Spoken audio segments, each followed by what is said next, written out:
As-tu déjà eu l'impression que ta maison te criait dessus? Que tu entres et au lieu de trouver la paix, c'est un chaos silencieux qui t'accueille, qui te vole ton énergie et te remplit de frustration. Le pire, c'est qu'on s'y habitue. Et ça, c'est dangereux.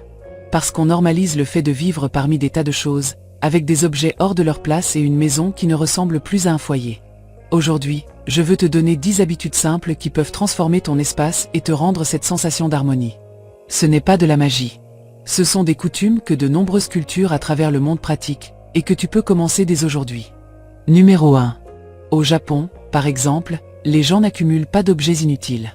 Là-bas, la relation aux objets est complètement différente de celle que nous avons dans beaucoup d'endroits du monde. Pour eux, chaque chose qui entre dans la maison occupe non seulement un espace physique, mais aussi un espace mental et émotionnel. Ils n'accumulent pas car ils savent que l'inutile pèse, distrait et encombre, même si ça ne se voit pas. Avant d'acheter n'importe quel objet, qu'il s'agisse d'un appareil électroménager ou d'une simple décoration, ils se posent une question honnête. En ai-je vraiment besoin? Est-ce que cela apporte quelque chose à ma vie ou à mon foyer? A-t-il un but précis, ou sera-t-il juste un autre objet qui prendra la poussière? Cette pause avant d'acquérir quelque chose change tout. Et ce n'est pas qu'à l'achat. C'est leur façon de vivre avec ce qu'ils possèdent déjà. Dans les maisons japonaises, on ne voit pas de tas de choses inutiles, ni de tiroirs pleins de « au cas où ». Ils comprennent que l'accumulation est un fardeau invisible. C'est pourquoi chaque membre de la maison sait qu'à la fin de la journée, tout doit retourner à sa place. Ils n'attendent pas qu'un désordre s'installe. Ils le préviennent, car ils savent que l'ordre ne se construit pas lors d'un grand ménage, mais dans les petites habitudes du quotidien. Le beau dans cette philosophie, c'est qu'elle ne cherche pas la perfection, mais l'harmonie. Il ne s'agit pas d'avoir une maison de magazine, mais un espace où l'esprit peut se reposer, où, en arrivant, tu ressens du soulagement et non un poids sur les épaules. C'est pourquoi je te propose de commencer, sans te compliquer la vie. Tu n'as pas besoin d'y consacrer des heures. Commence par seulement 10 minutes chaque soir avant de te coucher. Peu importe à quel point tu es fatigué, fais ce petit effort. Ramasse les vêtements laissés sur la chaise, arrange les coussins, nettoie la table, range la vaisselle, remets chaque chose à sa place. Ce geste, qui paraît anodin, change l'énergie de ta maison. Lorsque tu te réveilleras le lendemain et que tu verras tout en ordre, même si ce n'est qu'un petit espace, ton esprit le remarquera. Tu ressentiras du calme sans savoir vraiment pourquoi. C'est cet ordre qui te prépare à affronter la journée, qui te donne de la clarté. Car comme on dit au Japon, une maison ordonnée est le reflet d'un esprit tranquille. Avec le temps, ces 10 minutes deviendront une habitude aussi naturelle que de te brosser les dents. Et tu en arriveras à ce point où, avant d'acheter ou de garder quelque chose, tu te poseras cette même question. En ai-je vraiment besoin? Est-ce que cela apporte quelque chose à ma maison ou à ma vie? Et tu te rendras compte qu'en ayant moins de choses, tu apprécies davantage ce que tu possèdes. La maison cesse d'être un entrepôt d'objets et devient un refuge. Et toi, tu te sentiras plus légère, car ce n'est pas seulement ta maison que tu ordonnes, mais aussi ton esprit. Numéro 2. En Suède, il existe une philosophie de vie appelée la gomme, qui n'a pas de traduction exacte dans notre langue, mais qui signifie quelque chose comme « juste ce qu'il faut, ni trop ni trop peu ». C'est une manière de comprendre la vie qui se reflète dans l'alimentation, le travail, les relations, et bien sûr, dans la maison. Car les Suédois savent que l'excès, même sous couvert de confort ou de luxe, finit par voler la paix. Quand tu entres dans une maison suédoise, tu ne trouveras pas des pièces remplies de bibelots partout, ni des étagères surchargées, ni des tiroirs qu'on ne peut plus fermer. Parce qu'ils comprennent que lorsqu'il y a trop de choses autour, l'esprit se surcharge. Le désordre visuel devient un désordre mental. C'est pourquoi ils appliquent le lagom dans leur foyer. Ils conservent l'essentiel, ce qui est réellement utilisé, ce qui apporte de la beauté, du calme ou de l'utilité. Rien de superflu, rien ne manque. Et c'est dans cette modération qu'ils trouvent leur tranquillité. Ce qui est intéressant, c'est qu'ils ne vivent pas dans des maisons vides, froides ou impersonnelles. Au contraire, chaque objet présent chez eux a du sens. Une plante à la fenêtre, une lampe à lumière douce, un meuble fonctionnel, un plaid tricoté qui ne sert pas qu'à décorer, mais qu'on utilise les après-midi d'hiver. Tout a un but. Tout est en équilibre. Et c'est là que tu peux commencer. Fais un examen honnête de ta maison. Parcours chaque pièce, observe les meubles, les décorations, les ustensiles de cuisine, les vêtements dans l'armoire. Demande-toi, est-ce que je l'utilise vraiment? Est-ce que cela me rend heureux, de l'avoir? Est-ce que cela apporte quelque chose à cet espace? Si la réponse est non, laisse-le partir. Ne pense pas au cas où. Car la vérité, c'est que ce au cas où n'arrive presque jamais, et en attendant, il occupe un espace physique et mental. Commence petit. Un tiroir, une étagère, Une armoire.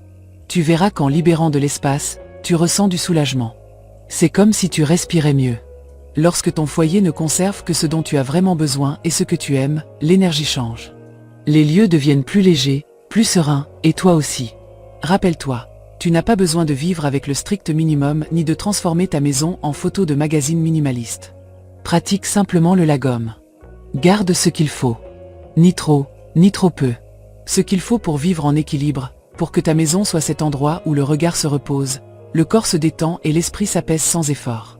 Le reste, c'est du bruit. Et de ce bruit, il y en a déjà trop dehors pour qu'on le garde aussi chez soi. Numéro 3.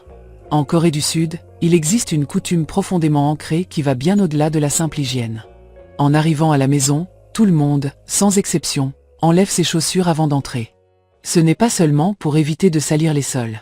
Pour eux, ce geste simple renferme un puissant symbole. Laissez tout ce qui est dehors, dehors. Pas seulement la poussière ou la saleté de la rue, mais aussi les soucis, les tensions de la journée, les mauvaises énergies, la précipitation, les conflits. En retirant tes chaussures, tu te décharges symboliquement de tout cela, et tu entres dans ton foyer avec un autre état d'esprit, avec l'intention d'être présent, de te sentir en sécurité, d'être vraiment chez toi. Peu importe si tu viens du travail, du marché ou d'une réunion compliquée. Dès que tu franchis la porte, tu te déchausses. Et ton corps, presque automatiquement, comprend que l'ambiance change, qu'il est temps de ralentir.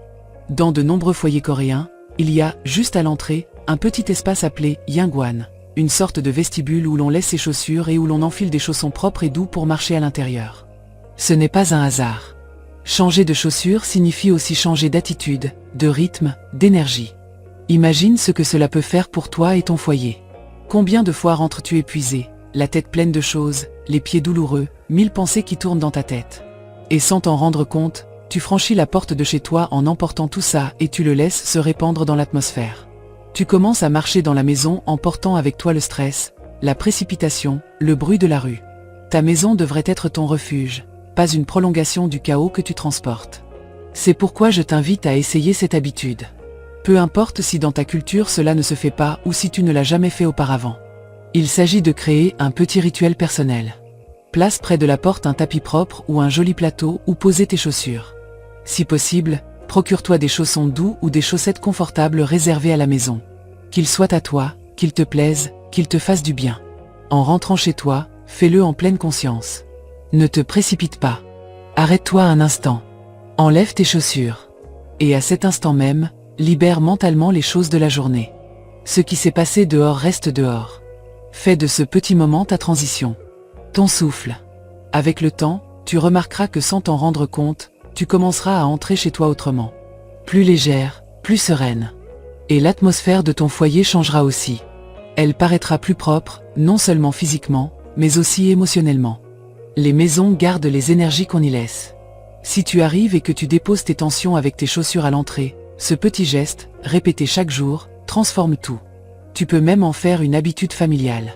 Apprends-le à tes enfants, à ton partenaire.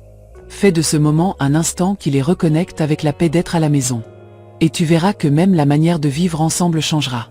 Pas besoin de grandes rénovations ni de luxe. Juste un petit changement de coutume qui apporte un grand changement d'énergie. Car parfois, le bonheur commence en retirant ses chaussures. Numéro 4. En Inde, le foyer n'est pas seulement un lieu physique, c'est un espace sacré. On croit que les maisons accumulent non seulement la poussière ou le désordre, mais aussi des émotions, des pensées et des énergies qui imprègnent l'atmosphère. C'est pourquoi, l'une des premières choses que font beaucoup de familles au début de la journée, même avant de prendre le petit déjeuner ou d'allumer la cuisinière, c'est d'ouvrir toutes les fenêtres. Elles laissent entrer l'air neuf, la lumière du soleil, et permettent à tout ce qui est vieux, stagnant, pesant, de sortir. Mais ce n'est pas un acte automatique ou superficiel. C'est presque un petit rituel, un geste conscient qui cherche à renouveler non seulement l'air physique, mais aussi l'air émotionnel de la maison. Dans leur culture, on croit que l'obscurité, les espaces fermés et sans ventilation retiennent les mauvaises ondes, bloquent l'énergie positive et nourrissent la lourdeur émotionnelle. C'est pourquoi, très tôt le matin, on aère les chambres, on tire les rideaux et on secoue les draps, comme si chaque mouvement permettait aussi de se libérer de ce dont on n'a plus besoin. Les soucis de la nuit, les mauvais rêves, les angoisses accumulées. Et cela a un sens profond. Car une maison qui respire est une maison qui vit. Combien de fois t'es-tu levé en laissant tout fermé, les rideaux tirés, la pièce sombre et l'air étouffant? Et la journée commence ainsi, dans une atmosphère lourde qu'on ne voit pas, mais qu'on ressent. L'esprit devient plus lent, l'humeur s'alourdit et tout semble plus difficile.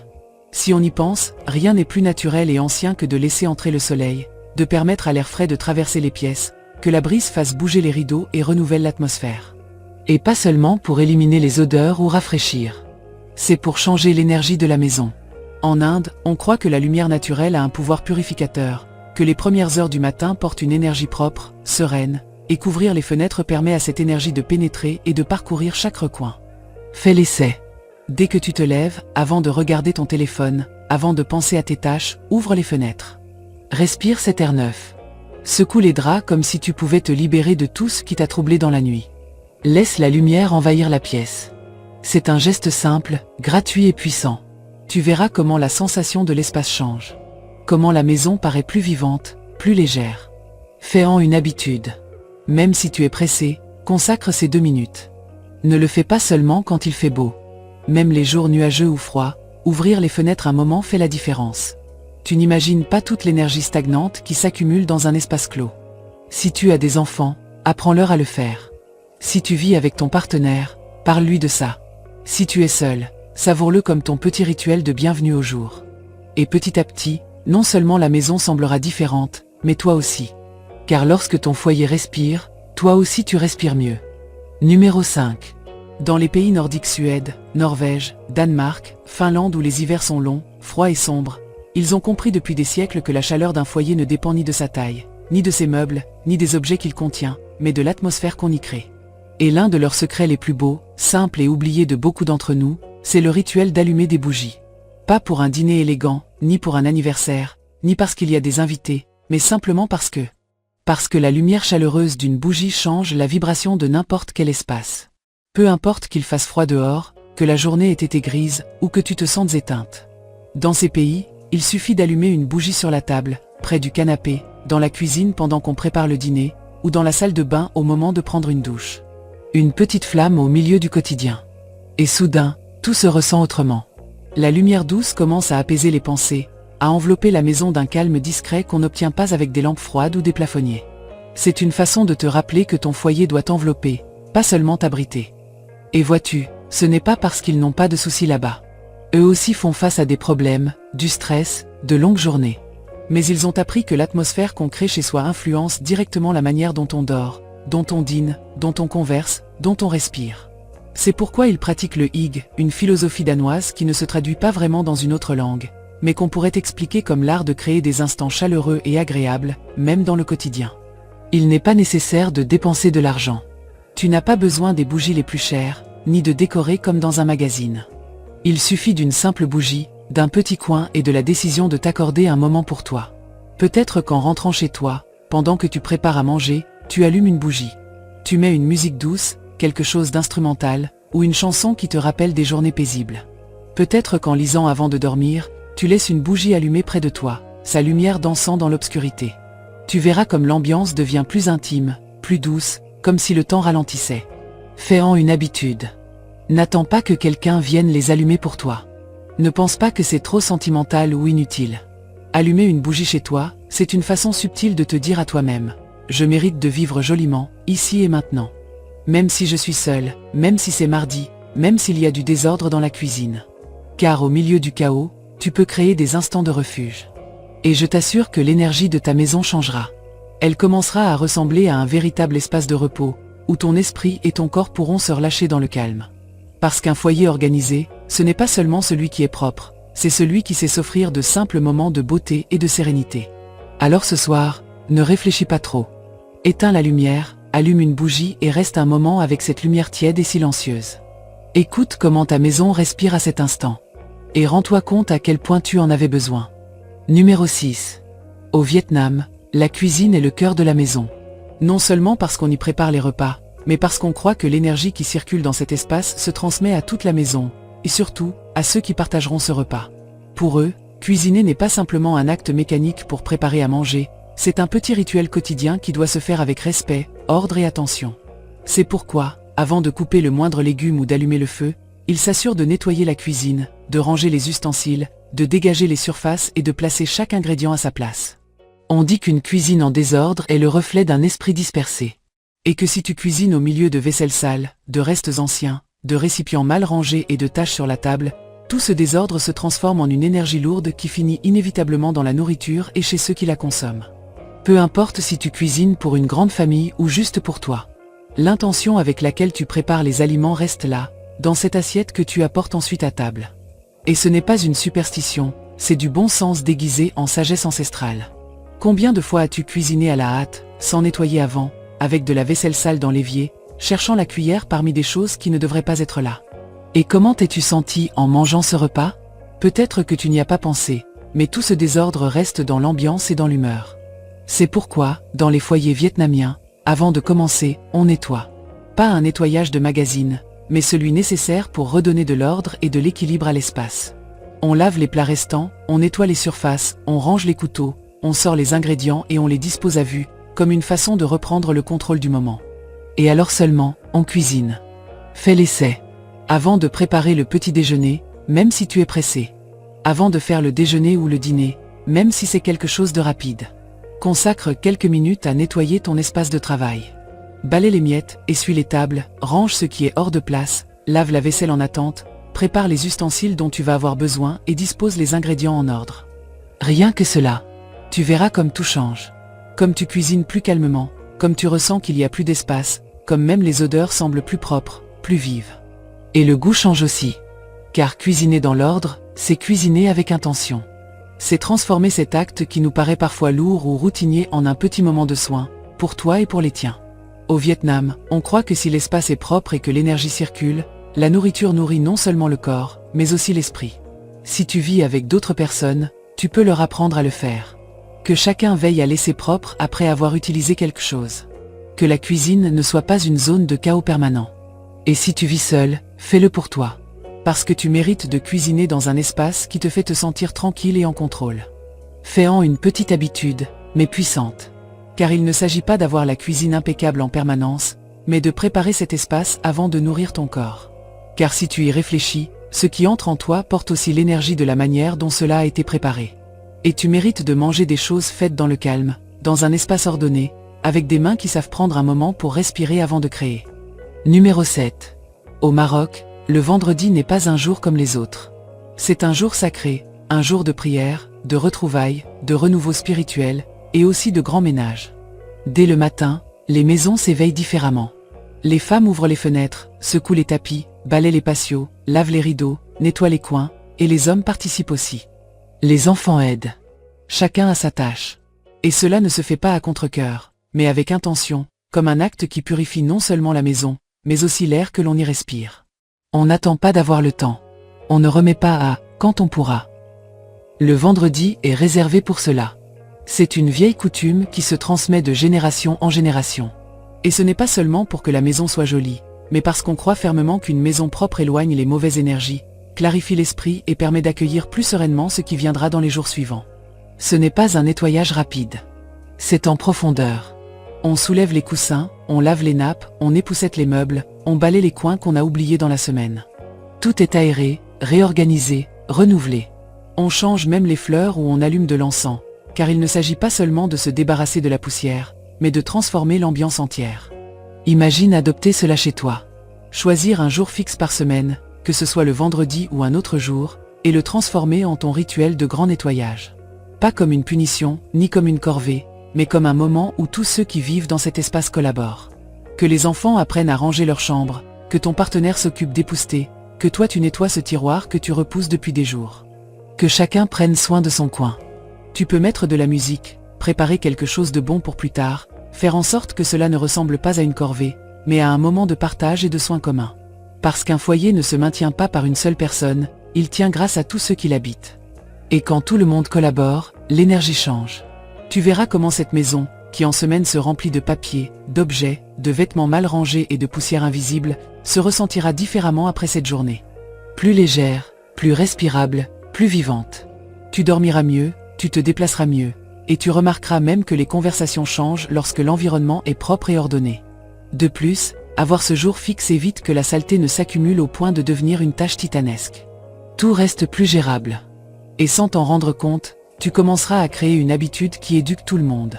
Car il ne s'agit pas seulement de nettoyer, Il s'agit de prendre soin de l'endroit où l'on vit, de l'honorer, de remercier pour ce lieu qu'on peut appeler chez soi. Alors fais-le. Choisis un jour. Peu importe si tu travailles beaucoup ou si les horaires ne coïncident pas. Il suffit d'une heure, de répartir de petites tâches, de commencer. Et tu verras comment petit à petit, ce jour deviendra un moment particulier de ta semaine. Un moment où l'on ne nettoie pas seulement la maison, mais où l'âme s'allège aussi. Numéro 8. En Norvège, le lien avec la nature n'est ni un luxe ni une mode, c'est un besoin essentiel. Ils comprennent que le bien-être ne se trouve pas uniquement entre quatre murs, mais aussi dans ce que l'on respire et ce que l'on voit en passant la tête par la fenêtre. Même si le climat est rude, même s'il neige, même si les nuits sont longues en hiver, tu trouveras toujours des plantes sur les balcons, des pots aux fenêtres, de petites lumières chaleureuses suspendues et des espaces extérieurs entretenus avec soin. Même dans les immeubles les plus simples, il y a un effort collectif pour maintenir les espaces extérieurs propres, accueillants et vivants. Il ne s'agit pas d'avoir un grand jardin ni d'acheter des meubles coûteux pour l'extérieur. Il s'agit de t'approprier ce petit espace qui relie ta maison au monde, si petit soit-il. Une fenêtre avec une petite plante. Un balcon avec une chaise confortable. Une étagère avec quelques pots. En Norvège, chaque espace compte. Car ils savent que le simple fait de voir du vert, de respirer de l'air pur, de jeter un œil dehors et de sentir la vie, améliore l'humeur, apaise le stress et aide à garder l'esprit clair. Ils prennent soin de ces endroits comme de leur salon ou de leur cuisine. Balayer le balcon, enlever les feuilles mortes, changer la terre des plantes, suspendre de petites lumières qui s'allument au crépuscule. Et ils ne le font pas pour être vus des autres, mais pour eux-mêmes, car ils savent que ce contact avec la nature est une médecine quotidienne. Fais-le toi aussi. Peu importe si tu vis dans un petit appartement, une maison sans cour ou une chambre avec une seule fenêtre. Observe cet endroit qui relie ton intérieur à l'extérieur et transforme-le en ton refuge naturel. Pose une plante, même une succulente ou une branche dans un bocal en verre. Nettoie le cadre de la fenêtre, enlève la poussière, arrange cet espace pour que, quand tu regardes par là, tu ressentes un souffle de bien-être. Si tu as un balcon, même étroit, nettoie-le. Retire ce qui est inutile, balaie le sol, installe une petite chaise, suspends une plante. Pas besoin de dépenser beaucoup. Utilise ce que tu as sous la main. Recycle des boîtes comme pots. Pose une vieille couverture sur une chaise. Allume une bougie à la tombée de la nuit. Transforme cet endroit en un espace où tu pourras t'asseoir 5 minutes par jour, respirer profondément et te déconnecter du reste. Tu verras comment ta relation avec ton foyer changera. Car lorsque tu prends soin de ce petit bord qui donne sur l'extérieur, tu ressens que la maison ne s'arrête pas au mur. Elle s'étend. Elle respire. Et peu importe la taille de ta maison, si tu as un coin vert, même minuscule, où poser ton regard, la sensation de bien-être se multiplie. C'est une habitude simple mais puissante.